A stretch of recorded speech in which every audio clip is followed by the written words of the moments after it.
budget insurance. Affordable because you can't afford not to.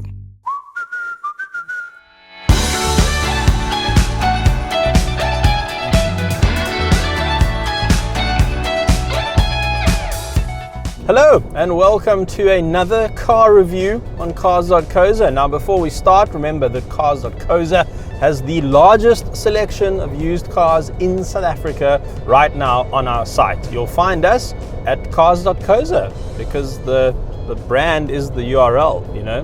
We thought about that ahead of time. Okay, off you go, find your next car. And here we go, onto this, the new Toyota Urban Cruiser. Now, if you're looking at this car and thinking, that's a very familiar little thing, well, you'd be right, because this is exactly the same car that Suzuki has just put on sale. It just has a different badge and a different name. The Suzuki Vitara Brezza and this, the Toyota Urban Cruiser, are the same car. And you might be wondering, how does that even happen? What's going on here? So let me explain. So internationally, Toyota and Suzuki have formed an alliance, and in different markets around the world, they are selling different versions of each other's car. Now, when I mean different versions, I mean literally the same car that they just rebrand. So for instance, in the UK, you can buy something called a Suzuki Across, which is a Toyota RAV4. You can buy a Suzuki Swace, which must be the worst name I think I've ever heard for a car. I mean, did they just take Swift and Space and just put it together? Because it's like a station wagon-y type thing. Anyway, so Toyota Corolla station wagon, the Suzuki Swace. In South Africa, you can buy a Toyota Starlet, which is a Suzuki Baleno. And now you can buy this Toyota Urban Cruiser, which is a Suzuki Vitara Brezza. And I think what we should do for you is put the two on screen side by side right now, so that you can actually see the difference, because there are some minor differences and they're almost entirely to the front end. So Toyota have revised the front end of this car, different grille, different bumper, different fog lights. And if I'm honest, I think the Urban Cruiser does look a little bit better than the Vitara Brezza. Maybe it's just me, but it's got a bit less chrome, and I'm not a huge fan of chrome. And I just think that this car looks a bit more SUV-like, a bit more purposeful, a bit more chunky, a bit more impactful, in your face, maybe, if that makes sense. So in terms of design, yeah, the Toyota's got it for me. But other than that, you really are dealing with exactly the same car. I mean, the interior, identical, same gearbox, same engine, same seats, probably. Anyway, what we'll do now is cut to an interior scene where I will use the power of my voice to create a voiceover and take you over this interior. I don't know about you, but I'm suffering from a serious case of deja vu here. Besides the badge on the steering wheel, the Suzuki and this Toyota are absolutely identical inside the cabin. There are three derivatives of Urban Cruiser to choose from, and this is the top spec XR model, which includes nice things like a leather wrapped steering wheel, cruise control, and a cooled glove box. Even the cheapest Urban Cruiser features a touchscreen infotainment system with a reverse camera, Apple CarPlay and Android Auto, steering wheel mounted phone call controls, automatic climate control, electric windows all round, electric mirrors, and push button start. It's the same spec as the Suzuki, and we're just as impressed. You can even change the color of the dial surrounds. Very nice. The rear seats have a clever folding arrangement which allows the back of the seat to fold completely flat to offer a very practical load area.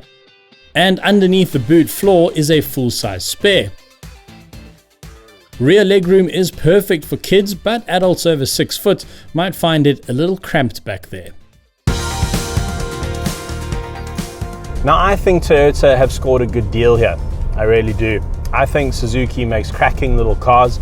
They're small car experts, and I think that the Vitara Brezza was one of their best ones yet. And so Toyota have got a good little car here. Well, a good little Suzuki, a good little Urban Cruiser Brezza thing. Anyway, because it is a well-made little car, it rides really well, it's very, very comfortable on the road. It actually has the ride quality, in my opinion, of a much larger, much more expensive car. I mean, I'm on a very good road surface right now because this is Cape Town and not Johannesburg. And, little Joburg dig there. Don't get angry with me, it's just the truth. Anyway, there's barely any road noise to speak of, but what this car and the Vitara Brezza suffer from is quite bad wind noise. At about over 80 k's an hour around here, the top of the A pillars, there is a fair amount of wind noise, which could get a little bit frustrating, especially on long journeys at highway speeds. Other than that, I have very little complaints about how this car feels on the road. I haven't taken one of these on gravel yet, but I suspect that it'll be pretty damn good on gravel too. And of course, that extra ride height will help as well. So it's that kind of car. It's good in the city and it's good out of the city. Just remember that it is a little front wheel drive car. Don't try to do any dramatic 4x4 work, you will get stuck. This is not a 4x4 at the end of the day, it's just a little small crossover.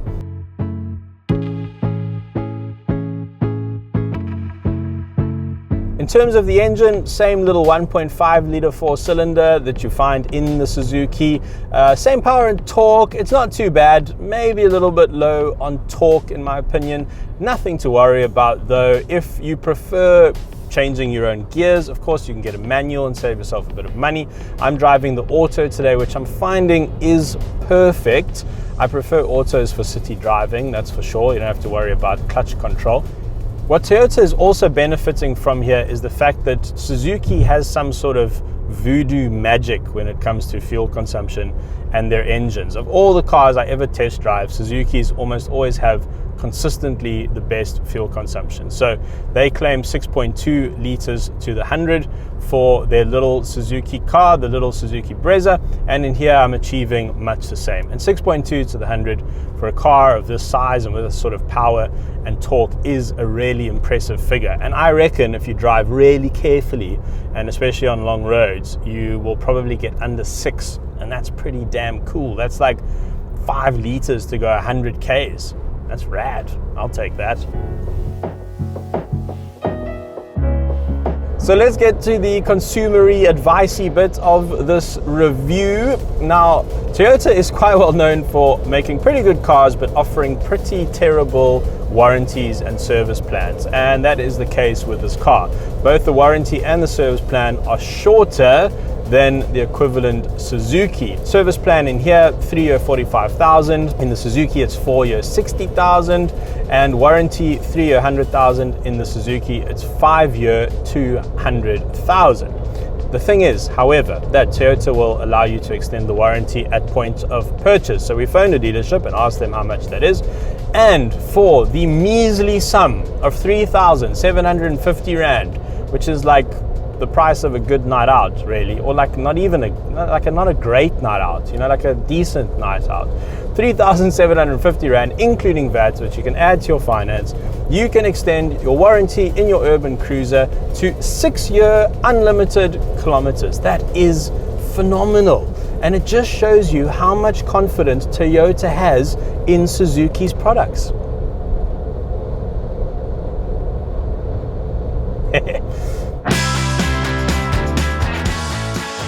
So let me answer the 247,000 Rand question for you.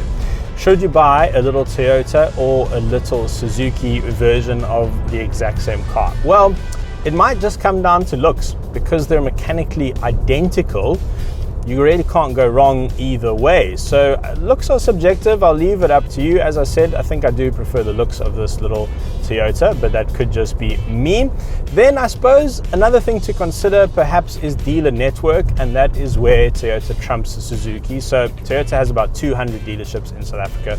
Suzuki has about 60. Now, if you live in a big metro, a big urban area, that's probably not a big deal. I'm sure you'll find a Suzuki or a Toyota dealership close to where you live or where you work. But if you live in a rural area, you're almost certainly going to find it easier to find a Toyota dealer rather than a Suzuki dealer. So maybe that's something to consider. But overall, Whether you go Suzuki or Toyota, in my opinion, this is a very good little car at a very good price. And at the moment, when it feels like us South Africans are just being squeezed economically from all directions, I think that's a very welcome thing.